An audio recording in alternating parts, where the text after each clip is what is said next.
Halo teman-teman, kita lanjutkan langkah kelima dari strategic planning yaitu Balance Scorecard atau BSC.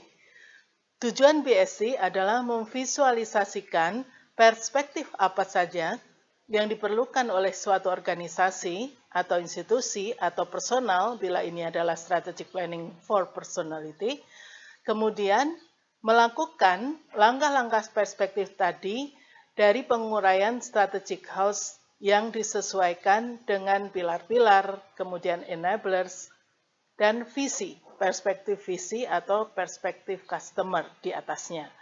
Nah, strategi house tadi kemudian menjadi lebih detail lagi dalam BSC ini.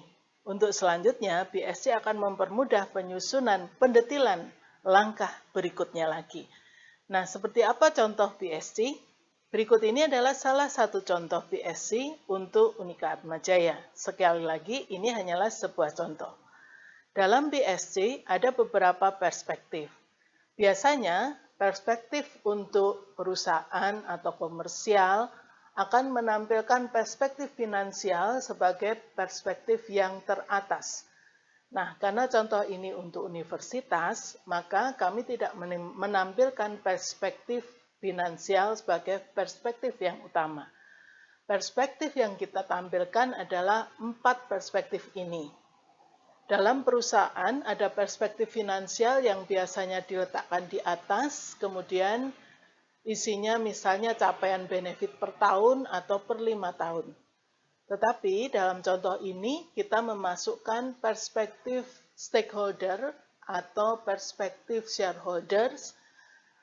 Di bawahnya kemudian ada perspektif customer, kemudian ada internal process perspektif, dan learning and growth perspektif.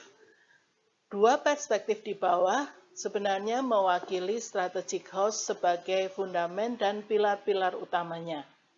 Kemudian perspektif yang paling atas yaitu shareholder perspektif adalah visi ke depan yang mewakili atap rumah strategi house yaitu preparing innovative leaders. Kemudian di dalam perspektif itu terdapat perspektif misalnya akademik dan perspektif untuk capaian income. Nah, jadi perspektif finansial digambarkan dalam perspektif shareholder. Menjadi bagian dari visi ke depan, tetapi tidak menjadi perspektif utama.